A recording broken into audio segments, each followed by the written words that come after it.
The National Association of Anorexia Nervosa and Associated Disorders states every 62 minutes, at least one person dies as a direct result from an eating disorder. Many young adults and adolescents struggle with anorexia and bulimia every single day. Throughout this speech, I'm going to inform you guys about the warning signs and the symptoms, different treatment options, and what it can do to a person's health that suffers from anorexia and bulimia. Mayo Clinic defines eating disorders as persistent eating behaviors that negatively impact your health, your emotions, and your ability to function in important areas of your life. I'm going to first talk about anorexia and what are some signs to watch out for. Melinda Smith and Jan Siegel describe different subtypes as weight loss is achieved by restricting calories or by vomiting or using laxatives. So there's a restrictive type and a purging type. Some people who suffer from anorexia will restrict their calories completely, and some will restrict their calories and still purge the amount of food that they allow themselves to intake. So some things to watch out for people who are battling anorexia is that significant weight loss, and they'll start to look skeletal.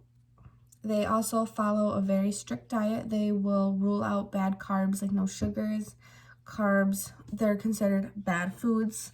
And they'll start wearing loose clothing to hide the significant weight loss. They don't want anyone to notice that they became extremely skinny overnight. And a lot of people who battle anorexia also obsess over flaws in the mirror. Like as they walk by, they'll point it out.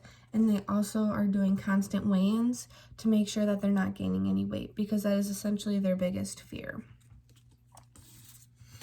I will next talk about bulimia, which is vomiting after binge eating to a point of physical discomfort. The Mayo Clinic states that vomiting immediately after won't eliminate more than 50% of calories consumed. So it's kind of hard to tell if someone is suffering from bulimia because they usually are normal weight or overweight, because the food they eat is still being consumed and digested in the body. So your body is still getting those key nutrients from different foods. Some things to watch out for with people who are bulimic: they run to the nearest bathroom after a meal because the quicker they can get it out of their system, the more weight loss is attained in their eyes. Vomiting creates a very strong odor that can be present in the bathroom or on somebody. Also, people will have swollen cheeks and they'll have like eroded teeth just because of the acidic nature of puke coming up multiple times a day, numerous days in a row. Also, a little symptom too is that they'll have cuts on their knuckles or scars from forcing themselves to get sick. It's really important for people who suffer from bulimia to break the binge purge cycle, which I'll talk about a little later as well. So next, anorexia and bulimia can both affect the health of a human being very negatively. Anorexia more so than bulimia, but I want to talk about both. Anorexia, basically you're putting your body into starvation mode. Your organs start to shut down, your bones start to become weakened and brittle, and hormone levels start to drop tremendously. A lot of females who suffer from anorexia, they'll lose their menstruation cycle just because of the low hormones. Their body doesn't think it needs to happen anymore. Their immune system will also become weakened because their body is trying to save up and just get through the day with the amount of energy that the sufferer is giving itself. It can't do the extra work of fighting off diseases. And Catherine Sylvia and Robin Lasser, they created a page where people could share their stories with their eating disorders. And Lori stated that her heartbeat was too slow and she developed hypothermia due to the lack of fat around or just generally on her body, and her liver had deformities because she had been suffering from anorexia for so long. Bulimia is a little less health risk.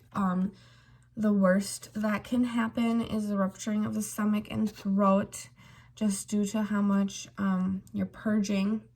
And the main thing with throwing up is that you cause yourself to be dehydrated, which then you can lead to low sodium, potassium, and magnesium levels in your body, which causes muscle cramps, weakness, and diarrhea. Treatment options for both of these are generally in the same path. Anorexia, people who battle with anorexia tend to be hospitalized first to maintain a good physical well-being. They start to get some calories in them, some nutrition, and then they work on other areas if they need to, if other problems arise, like heart. They just like to figure out everything physically first, and then they will be evaluated mentally by a psychologist. And once they're done being hospitalized and returned to a healthy weight and all their problems are fixed or being managed, they'll go into therapy/counseling, where they'll learn to deal with their feelings instead of resorting back to unhealthy ways with food. And then they'll go through nutrition counseling, where they'll learn what to eat, how to eat, what's healthy, what's good, and how to exercise properly too, not over excessively.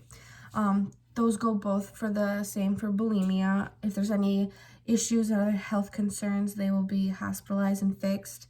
Then counseling and therapy to try to break that binge purge cycle, where they diet really hard, and they get really hungry, and then they eat a bunch of food, and then they get guilty that they let themselves eat a bunch of food.